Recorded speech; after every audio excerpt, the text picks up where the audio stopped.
आगे हम चल रहे बेटा कि हमने अभी एडी का कंसेप्ट पढ़ा था और एडी का हमने स्ट्रक्चर देख लिया। टू सेक्टर में ये होता है, 3 में ये और 4 में ये। अब एडी का शेड्यूल बनाना सीखते हैं। जैसा कि मैंने आपको पहले ही बता दिया था कि इस साल इस कंसेप्ट में या इस चैप्टर में इस सेशन में हम जो डिस्कस करेंगे वो वाई और एडी का रिलेशन पढ़ेंगे। हम जनरल प्राइस लेवल और एडी को रिलेट करके नहीं पढ़ रहे हैं क्योंकि हमारे कोर्स में वो चीज नहीं है। तो हम यहाँ पर बात करेंगे एडी शेड्यूल की। एडी शेड्यूल क्या है? It is a share table showing AD at different levels of Y.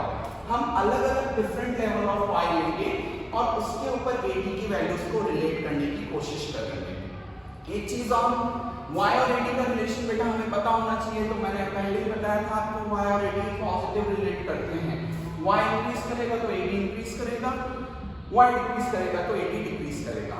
अब बेटा यहाँ से ध्यान रखिएगा, यहाँ से शेड्यूल शुरू हो रहे हैं तो थोड़ी बातें आपको ध्यान रखनी पड़ेगी इस चैप्टर में। और इससे आगे आने वाले 2-3 चैप्टर जो हैं इसमें एक खास तरीके से आपको शेड्यूल बनाना है। देखिएगा क्या वो तरीका है। सबसे पहली बात तो y का कॉलम बनाया, c का कॉलम बनाया, i का कॉलम बनाया और ad का बनाया। तो अब आप खुद देख सकते हैं कि मैं कौन सी इकोनॉमी में ये शेड्यूल पढ़ रहा हूँ। तो मैं पढ़ रहा हूँ टू सेक्टर इकोनॉमी में, क्योंकि देखिएगा मेरे केवल 2 टॉपिक आए हैं, c और i, और c और i केवल 2 सेक्टर इकोनॉमी में होता है। अगर 3 सेक्टर होता तो जीडी होता और 4 सेक्टर होता तो x माइनस एम भी होता। तो सबसे पहली बात है 2 सेक्टर इकोनॉमी में आपका डीलिंग चल रहा है। अब आपने खास बात देखी होगी कि y को मैंने शुरू किया है 0 से और y को मैंने एक कॉन्स्टेंटली चेंज दिया है हर बार 20 का। मैंने y को जो चेंज दिया है वो हर बार कितने का दिया है? 20 का। इसको हम बोल सकते हैं चेंज इन इनकम और शॉर्ट में बोल सकते हैं डेल्टा वाई। ये बेसिक्स है बेटा जो आपको पता रहना चाहिए और आगे आने वाले 3 चैप्टर में यही ट्रिक्स चलेगी। तो आपने देखना है डेल्टा वाई मैंने कांस्टेंट रखा है, डेल्टा वाई कांस्टेंट रखा है 20 का। इसके बाद आप चलिए यहाँ पर आप देख सकते हैं सी की शुरुआत मैंने की है 20 से, वाई की शुरुआत मैंने 0 से की थी, बट मैंने सी की शुरुआत 0 से नहीं की, मैंने सी की शुरुआत की है 20 से और उसके बाद वैल्यूज ये 25, 30, 35 एंड ऑन। यानी अगर मैं यहाँ का भी गैप देखूं तो यहाँ पर गैप चल रहा है 5 का ईच, हर जगह 5 का गैप चल रहा है। यानी पहली चीज y 0 हो सकता है बट c की वैल्यू 0 नहीं होगी। क्यों नहीं होगी वो भी मैं आपको बताता चलूंगा जैसे जैसे चैप्टर एडवांस होता है। दूसरी बात, डेल्टा y और डेल्टा c कांस्टेंट रहना चाहिए। चेंज इन y और चेंज इन c जो होना चाहिए वो कांस्टेंट होना चाहिए। बट एक चीज और, डेल्टा y और डेल्टा c में हमेशा डेल्टा y बड़ा होगा। क्यों होगा? जैसे जैसे चैप्टर एडवांस करेगा बेटा आपको सब बताते चलेंगे। तो दूसरी चीज जो आपको ध्यान रखने की है वो डेल्टा y और डेल्टा c जो है वो कांस्टेंट रखना है। तीसरी इंपॉर्टेंट चीज जो बेटा आप देख रहे हैं इसमें i का लेवल मैंने कांस्टेंट रखा है। i बोले तो बेटा कौन सा है? इन्वेस्टमेंट। इन्वेस्टमेंट हमने कांस्टेंट रखा है। ऐसा इसलिए है क्योंकि हम यहाँ पे जो इन्वेस्टमेंट देख रहे हैं बेटा वो ऑटोनॉमस इन्वेस्टमेंट है, ऑटोनॉमस टाइप का इन्वेस्टमेंट है। अभी ऑटोनॉमस इन्वेस्टमेंट क्या होता है आपको इसके लिए थोड़ा सा वेट करना पड़ेगा, चैप्टर के बीच में आएगा। तो बातें ध्यान रखिए, y 0 हो सकता है बट c 0 नहीं होगा। डेल्टा y और डेल्टा c कांस्टेंट रखने हैं। आप चाहें तो जैसे 20 का गैप चल रहा है 30 का भी गैप रख सकते हैं, 40 का भी रख सकते हैं। इधर 5 का चल रहा है तो 15 का गैप हो सकता है, 20 का भी। बट ध्यान रखिएगा जितने का गैप आपने यहाँ रखा है y में उससे छोटा गैप यहाँ पर रखा जाएगा। तीसरी चीज i कांस्टेंट रहेगा। हमने 10 का गैप लिया है, हम चाहे तो 20 से भी एंट्री कर सकते हैं। एंड देन i जो होना चाहिए वो कांस्टेंट होगा, ऑटोनॉमस इन्वेस्टमेंट। और रही बात ad कैसा आया तो हमने c और i का टोटल कर लिया। देख सकते हैं आप 20 और 10 का टोटल, 25 और 10 का टोटल, 30 और 10 का टोटल, 35 और 10 का टोटल। इस तरीके से हमने ad निकाल लिया। अब देखिएगा हम जब इसको ग्राफ पे प्लॉट करने जा रहे हैं तो इस चैप्टर में जब भी ग्राफ बनेगा तो एक्स एक्सिस के ऊपर बेटा इनकम या आउटपुट या जीडीपी लिखा जाएगा। एक्स एक्सिस में हमेशा इनकम, आउटपुट या जीडीपी आएगा और सी, जी, आई, एक्स माइनस एम या एडी जितने भी कंसेप्ट होंगे वो सब वाई एक्सिस का आएंगे। अभी हमारे जो नाम के कंसेप्ट है बेटा इसका नाम है सी, आई और एडी।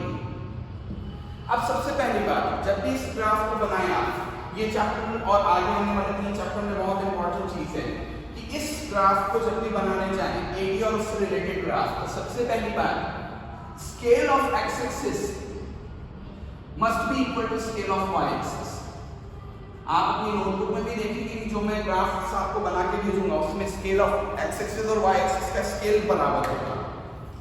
5 का हो सकता है, 10 का हो सकता है, व्हाटएवर हो सकता है, बट चीज ये है कि जो स्केल आप एक्स एक्सिस पे रखोगे वो का वो स्केल आप वाई एक्सिस पे रखेंगे। तो मान लीजिए जैसे मैं यहाँ 20 का स्केल रख रहा हूँ, 20, 40, 60, 80, 100, 120, सेम टू सेम स्केल मेरे को बेटा यहाँ रखना पड़ेगा due to the obligations of this concept.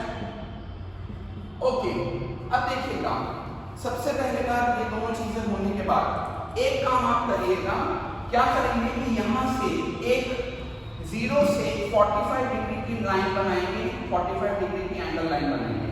अब बाय चांस अगर आपको 45 डिग्री का एंगल नहीं बनाना आता है तो आप क्या करिए, आपका जो ग्राफ होगा, जैसे आपका ये ग्राफ चल रहा है, मान लीजिए ये आपका 0 पॉइंट है और आपको 45 डिग्री की लाइन बनानी है, तो आप क्या करिए, आपके ग्राफ पे ये चीज करिए, यहाँ से इस कॉर्नर को मिलाइए, इस कॉर्नर को मिलाइए, इस कॉर्नर को मिलाइए, अगले कॉर्नर को मिलाते चलिए, आपके अपने आप 45 डिग्री की लाइन कंस्ट्रक्ट होकर तैयार हो जाएगी। ठीक है, तो आपको यहाँ से 45 डिग्री की लाइन खींचनी है। ये 45 डिग्री की लाइन जो होती है इसको अपन बोलते हैं लाइन ऑफ रेफरेंस या कीन्स क्रॉस। इसके दो नाम होते हैं, लाइन ऑफ रेफरेंस और कीन्स क्रॉस।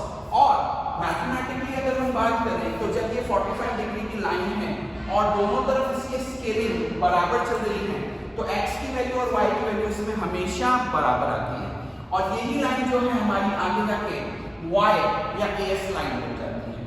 तो हमारी y या as लाइन ये वाली लाइन होती है। इसके बाद आप c वाली लाइन जब ड्रॉ करेंगे तो c वाली लाइन 20 से शुरू होगी और अपवर्ड स्लोपिंग जाएगी, तो यहाँ से एक लाइन c लाइन लॉन्च होगी, ओके, और एक लाइन i लॉन्च होगी जो कि 10 के लेवल पे कांस्टेंट जाएगी। तो देखिए, मान लीजिए ये अपनी i वाली लाइन जो स्ट्रेट लाइन आ रही है पैरेलल टू x एक्सिस, क्योंकि आपका i कांस्टेंट है।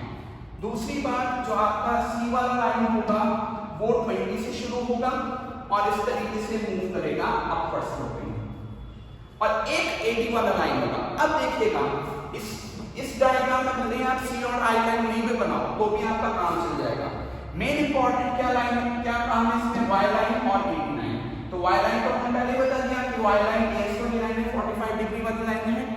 अब जब आप 80 वाली लाइन खींचोगे और अगर आपने जो मैंने आपको ट्रिक्स सारी बताई है वो सब किया है, तो जब आप 80 वाली लाइन खींचोगे जो यहाँ 30 से स्टार्ट होगी, तो ये जब इस लाइन को क्रॉस करेगी, 80 वाली लाइन को क्रॉस करेगी, तो 80 लाइन पे क्रॉस करते समय इसकी वैल्यू दोनों तरफ, इधर इंटरसेक्शन पॉइंट जहां होगा, जहां y लाइन और 80 लाइन क्रॉस करेगी, उस जगह दोनों तरफ की रीडिंग आप उठाओगे तो 40-40 में इंटरसेक्शन होगा। और अगर ऐसा हो रहा है विद स्टार्टिंग फिक्स जो मैंने बताई है, तो आपका डायग्राम सही है। अगर आपने इसमें स्केलिंग अलग अलग रखी तो बेटा डायग्राम गलत हो जाएगा और नंबर कट जाएंगे। तो ये आपका एडी शेड्यूल है और ये आपका उसको बनाने का तरीका है। इसमें इंपॉर्टेंट ये रहेगा कि केवल आप y लाइन जो 45 डिग्री वाली लाइन बताई है मैंने वो, और एक इधर से जो आपकी 80 लाइन है इसको खींच देंगे, और दोनों अगर सब कुछ सही रहा तो दोनों तरफ इसकी रीडिंग बराबर आएगी। आप देख सकते हैं कि यहाँ पर इस जगह मेरा y और 80 बराबर आ रहा है।